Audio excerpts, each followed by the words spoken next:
2, 3.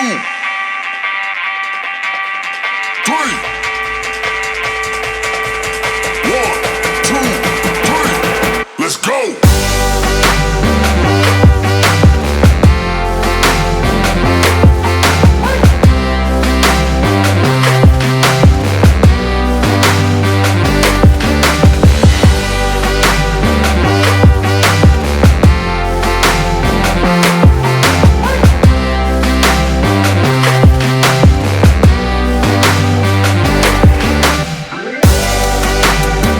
Guys, welcome to a very, very special AZcrypto. This is AZcrypto with my partner, as always, MrFOMO. MrFOMO, we have hit 43K in BTC twice in the last day and a half. So things are looking up. This is Futures Week. You never know how it's going to go. But we have a very special episode today because we're going to focus on how to maximize your money in the situation we are now where BTC is doing well. So while BTC is doing well and we have our alts that we both have, or maybe you've recently bought alts or you're going to buy alts today, we're going to talk about two different approaches you can use that might be good for you in terms of making the most profit short-term or long-term or mid-term. So I'm going to start off, if that's okay with you. I'm going to talk about my approach that's going to be coming up for April. And the beauty of the show, you're not going to get this anywhere else basically in crypto, is you've got two hosts with two different points of view. So you, the viewer, can kind of decide the path you're on. For me, I'm going to be looking to be selling my alts, minus, of course, probably VGX, if we do get a next pump. When I mean next pump, when I mean getting above the 45.5, which is currently a resistance, getting into the 50 to mid 50 area.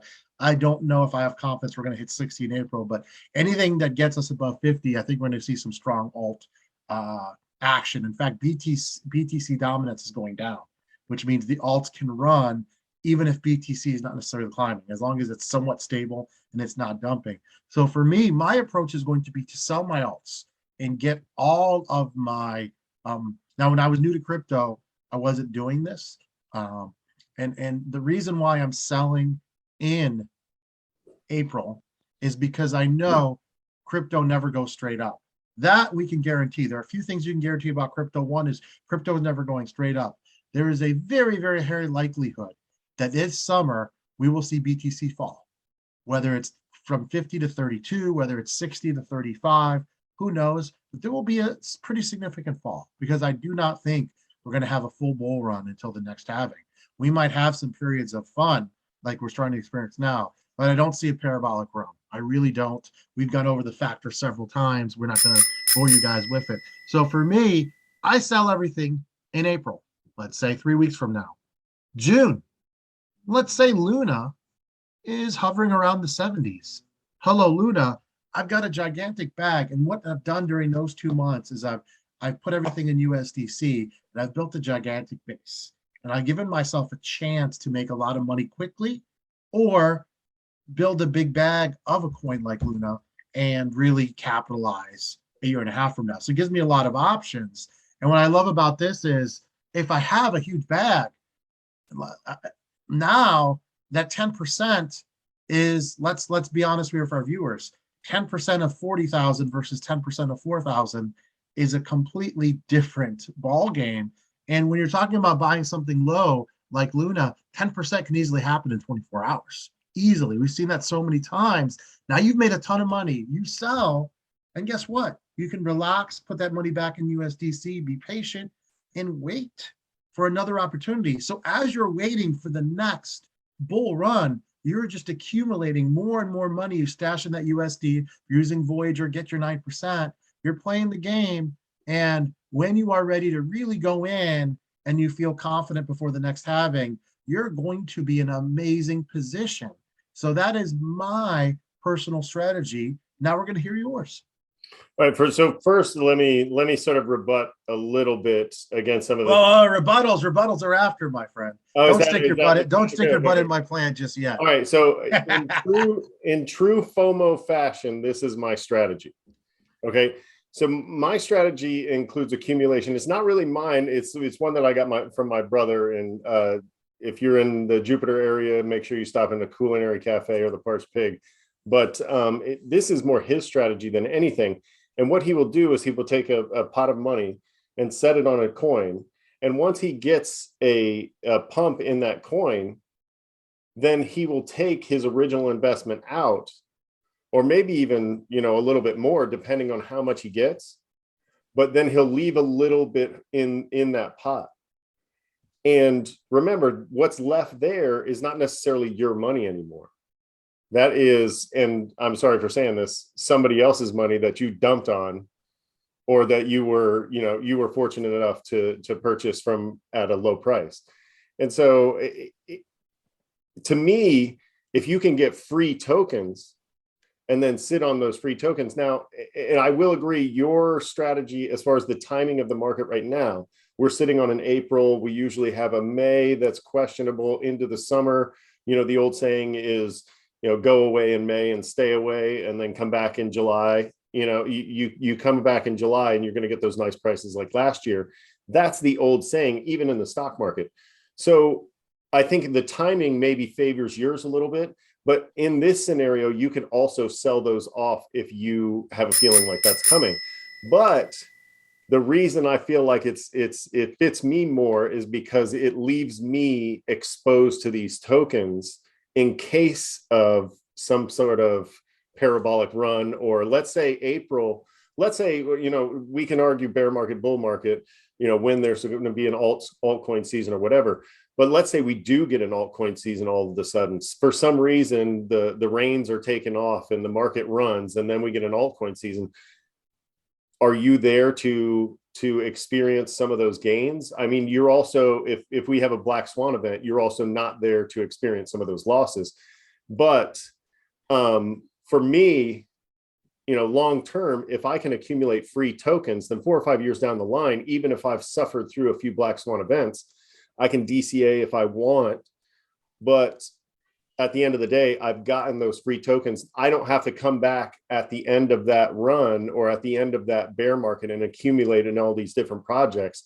And if I want to, I can consolidate for some of these that I feel like aren't really gaining any traction anymore and move into some other ones. But it still leaves me exposed to them in case. And that's me, that's Mr. FOMO. So I don't want to miss out on that in case run. But likely, the way that the timing is right now, likely we will have one of those events where we see BTC back into the 30s and the altcoins are going to bleed. And then another thing I wanted to say is be careful when you're looking at altcoin or BTC dominance, because it can be a little bit deceiving when, maybe depending on the numbers, it can be a bit deceiving. I think the better metric to look at is maybe BTC pairs, whatever coin you're looking at versus its strength versus BTC, or denominate in BTC. Therefore, you can figure out really what is its strength against BTC right now. So we're now open for rebuttals. So I will go first. All right. So my rebuttal will be, and then we are a very open show. You did not use this method in January, and I'm glad you didn't, because let's talk about any coin that you use that does not earn you any type of rewards. We don't call it APR, we call them rewards. There's reasons for that. Some of those coins that you held retraced 85, 90%. So you're talking about selling them anytime you want. Let's say we had an event last week with Ape, and let's say that you've taken out your original investment. Then let's pretend, we're just throwing out a number, that you, at the height, when you sold 75%, you had made a profit of $2,000. Now, when you go to sell, instead of selling the 2,000, you are now selling 250 to get into something like Ape, to maximize how much money you make on a one-day thing. Your maximization is going to be lower. And during those 2 months, your money has not been in USDC. It hasn't been working for you as hard as it should.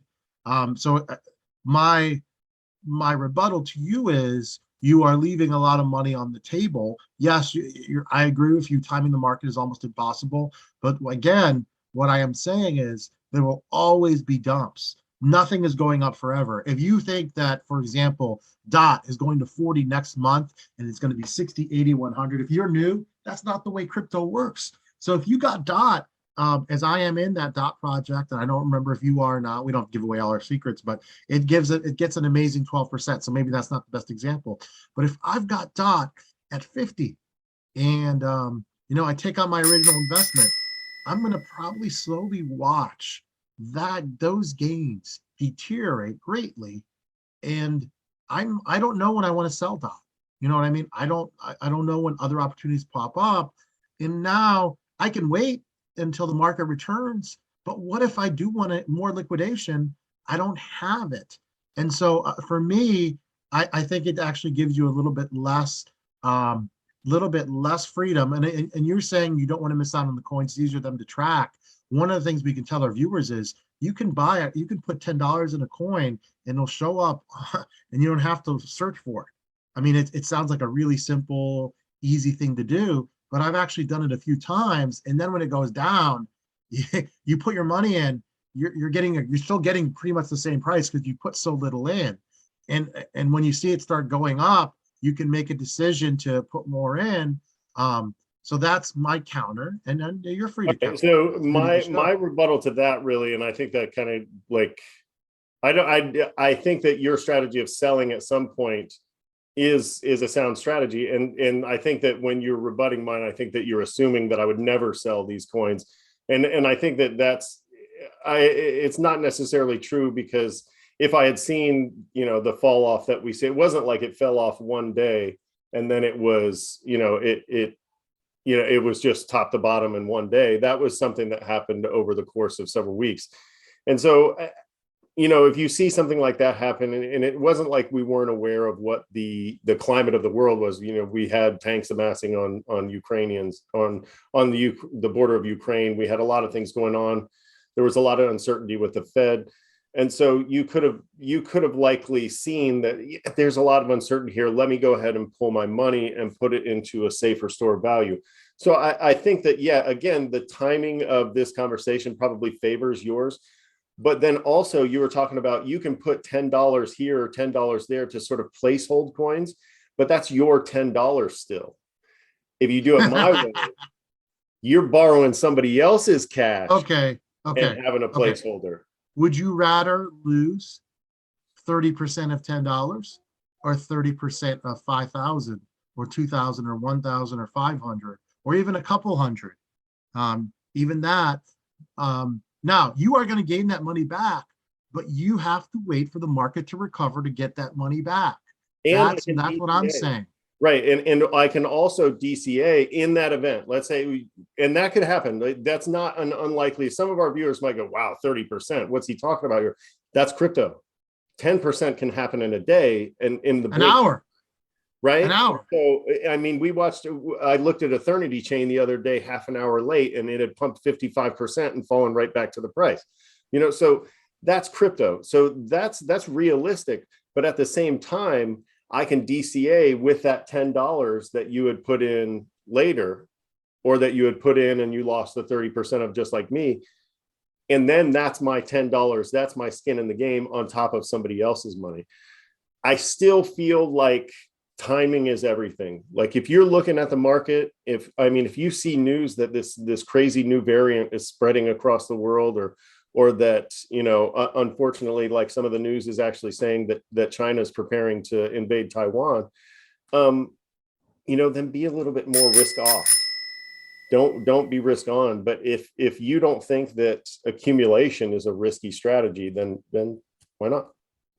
We've given you guys some great options here, and this has kind of been a special bonus episode. I hope you guys enjoyed it. For Mr. FOMO, this is AZcrypto. Have a great evening, everybody. Thank you.